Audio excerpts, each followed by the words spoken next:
ಹೋಗಿ ನೋಡು ಸರೋಜಾ. ಇಲ್ಲ ಚಿಕ್ಕತ್ತೆ, ನಾನು ನೋಡಲ್ಲ. ಯಾಕಂದರೆ ಅಮೃತ ಕತ್ಕೊಂಡು ಹೋಗಿರಲ್ಲ. ಅವಳ ಬಗ್ಗೆ ನನಗೆ ನಂಬಿಕೆ ಇದೆ.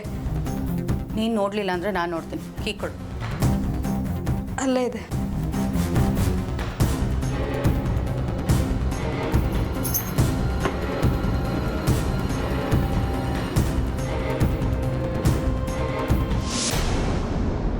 ನೋಡು ಸರೋಜಾ, ಒಡವೆ ಬಾಕ್ಸ್ ಎಲ್ಲ ಓಪನ್ ಮಾಡಿಟ್ಬಿಟ್ಟು ಹೋಗಿದ್ದಾಳೆ.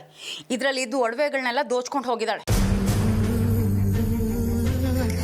ನೋಡು, ಸರಿಯಾಗಿ ಕಣ್ಬಿಟ್ಟು ನೋಡು. ಈಗಲಾದರೂ ನನ್ನ ಮಾತು ನಂಬ್ತೀಯಾ?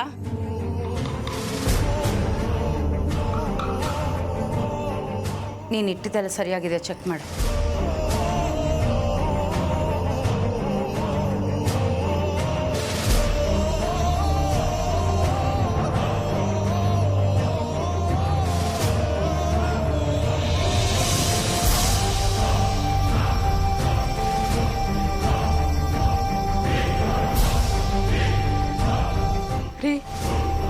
ಒಡವೆ ಸ್ವಲ್ಪ ದುಡ್ಡು ಕಾಣಿಸ್ತಾ ಇಲ್ಲ.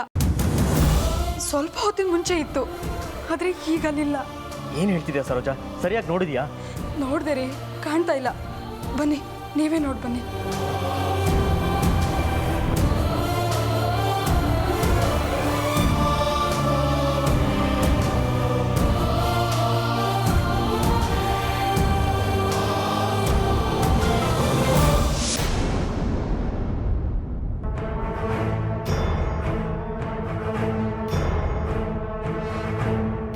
ಸರೋಜಾ, ಬೀರುಲಿದ್ದಿದ್ದು ದುಡ್ಡು ಒಡವೆ ಎಲ್ಲ ಎಲ್ಲಿ ಹೋಗೋಕ್ಕೆ ಸಾಧ್ಯ? ಇನ್ನೆಲ್ಲಿ ಹೋಗೋದಕ್ಕೆ ಸಾಧ್ಯ? ಅಮೃತ ಮನೇಲಿ ಕಾಣ್ತಾ ಇಲ್ಲ ಅಂದರೆ ಅವಳೇ ಎಲ್ಲ ಕದ್ಕೊಂಡು ಹೋಗಿರ್ತಾಳೆ.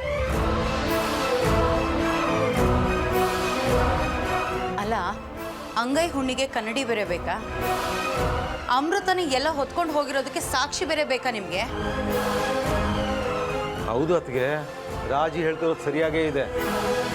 ಅವಳು ಬೆಳಗ್ಗೆಯಿಂದ ಕಾಣ್ತಾ ಇಲ್ಲ ಅಂದರೆ ಈ ಕೆಲಸ ಇನ್ಯಾರೂ ಮಾಡಿರೋಕ್ಕೆ ಸಾಧ್ಯನೇ ಇಲ್ಲ. ಅದು ಅಲ್ಲದೆ ನಮ್ಮನೆಗೆ ಹೊಸಬ್ರು ಅಂತ ಅವಳು ಬಿಟ್ಟರೆ ಬೇರೆ ಯಾರೂ ಬರಲಿಲ್ವೇ? ನನಗೆ ಗೊತ್ತಿತ್ತು ಒಂದಲ್ಲ ಒಂದಿನ ಅಮೃತಾಳಿಂದ ಈ ಮನೆಗೆ ತೊಂದರೆ ಆಗುತ್ತೆ ಅಂತ. ಆದರೆ ಇಷ್ಟು ಬೇಗ ಆಗುತ್ತೆ ಅಂತ ನಾನು ಅಂದ್ಕೊಂಡಿರಲಿಲ್ಲ ಬಿಡಿ. ಬೀದಿಲಿ ಹೋಗೋ ಕಳ್ಳಿನ ಮನೆಗೆ ಕರ್ಕೊಂಡ್ಬಂದು ಇಟ್ಕೊಂಡ್ರೆ ಇನ್ನೇನಾಗುತ್ತೆ? ಸರಿಯಾಗೇ ಮಾಡಿದ್ದಾಳೆ.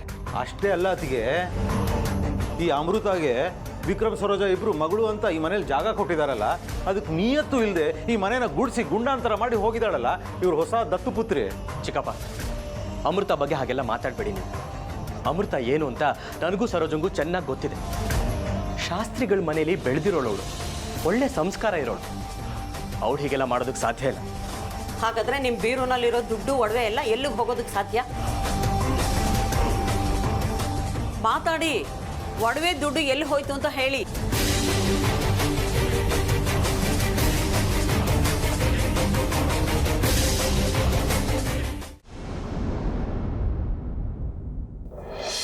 ಗುರುವೆ, ನೀನೊಂಥರ ಸಂಜೀವಿನಿ ಥರ ಅನ್ಸುತ್ತೆ.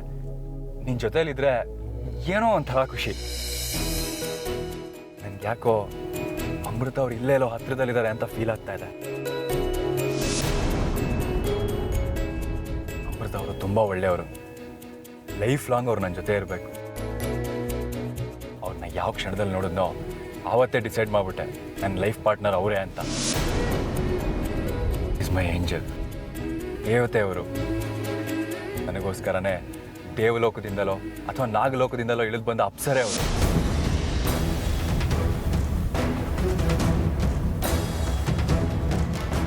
ಹೇಳಿ ಸರಿ ತಾನೆ? ಅಮೃತ ಅವ್ರು ನನ್ನವರೇ ತಾನೆ?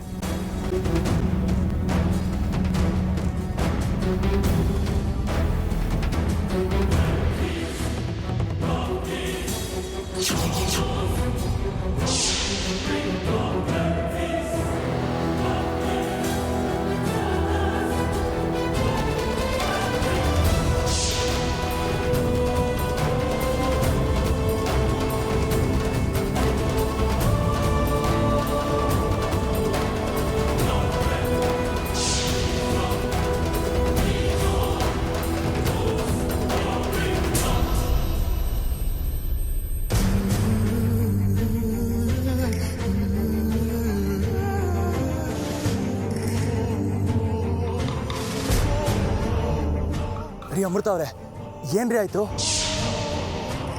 ನೀವು ಯಾವ ಕಡೆಯಿಂದ ಬಂದ್ರಿ? ನನಗೆ ಕಾಣಿಸ್ಲೇ ಇಲ್ಲ.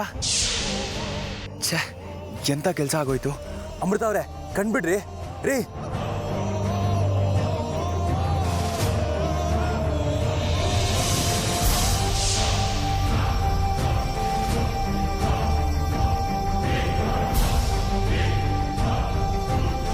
ರೀ ಅಮೃತ ಅವರೇ ಎದಳ್ರಿ ರೀ. ರೀ ಅಮೃತ ಅವರೇ ಕಣ್ಬಿಡ್ರಿ ರೀ. ಎದಳ್ರಿ ಮೇಲೆ.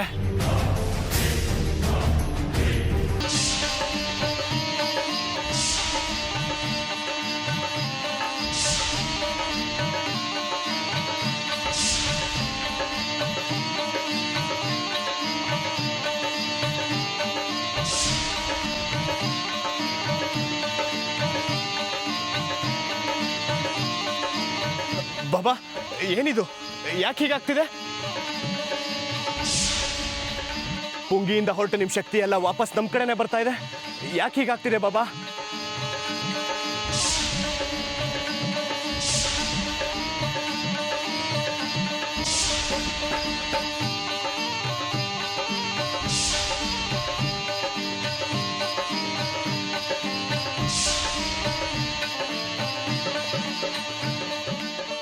ರುದ್ರ, ನಂಗೆ ಮೈಯೆಲ್ಲ ಉರ್ದಂಗೆ ಆಗ್ತಿದೆ. ಕಣ್ ಬಿಡೋಕ್ಕಾಗ್ತಿಲ್ಲ. ನಂಗೆ ಇಲ್ಲಿರೋಕ್ಕಾಗ್ತಿಲ್ಲ. ನಾನಿಂದ ಹೊರಟೋಗ್ತೀನಿ.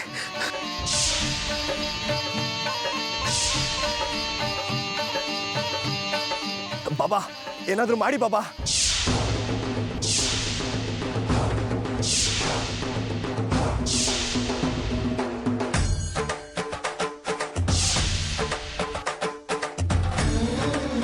ಬಾಬಾ ಏನಾದರೂ ಮಾಡಿ ಬಾಬಾ.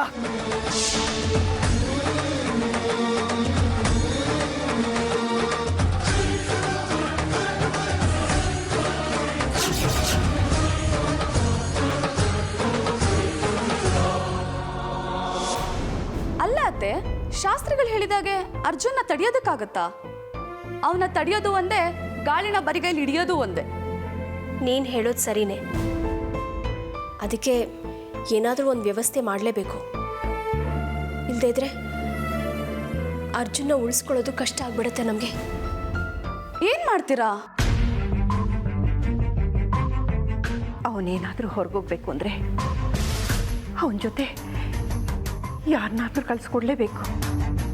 ಮತ್ತೆ ನನ್ನ ಗಂಡನ ಕಳಿಸೋ ಯೋಚನೆ ಮಾಡಬೇಡಿ ಅಜ್ಜಿ. ಅವ್ರಿಗೆ ಮಾಡೋದಕ್ಕೆ ಬೇರೆ ಕೆಲಸಗಳು ಬೇಕಾದಷ್ಟಿದೆ. ತಿಮ್ಮ, ಒಂದು ದಿವಸ 2 ದಿವಸ ಅಂದರೆ ಯಾರನ್ನಾರು ಕಳಿಸ್ಬೋದು. ದಿನ ಯಾರನ್ನಾರು ಕಳ್ಸೋದು ಕಷ್ಟ ಅಲ್ವಾ? ಹೌದು, ನನಗೂ ಅದೇ ದೊಡ್ಡ ಚಿಂತೆ ಆಗಿದೆ. ಏನು ಮಾಡೋದು ಅಂತಲೇ ತಿಳಿತಾ ಇಲ್ಲ. ಏನೆಲ್ಲರೂ ತುಂಬ ಡೀಪಾಗಿ ಡಿಸ್ಕಸ್ ಮಾಡ್ತಿರೋ ಹಾಗಿದೆ.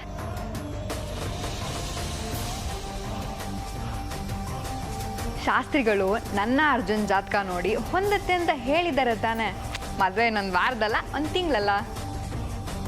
ಇಲ್ಲ ಮಯೂರಿ, ಇವತ್ತು ಜಾತಕ ನೋಡೋಕ್ಕಾಗಲಿಲ್ಲ. ಯಾಕತ್ತೆ? ಅದು ಏನಾಯಿತು ಅಂದರೆ,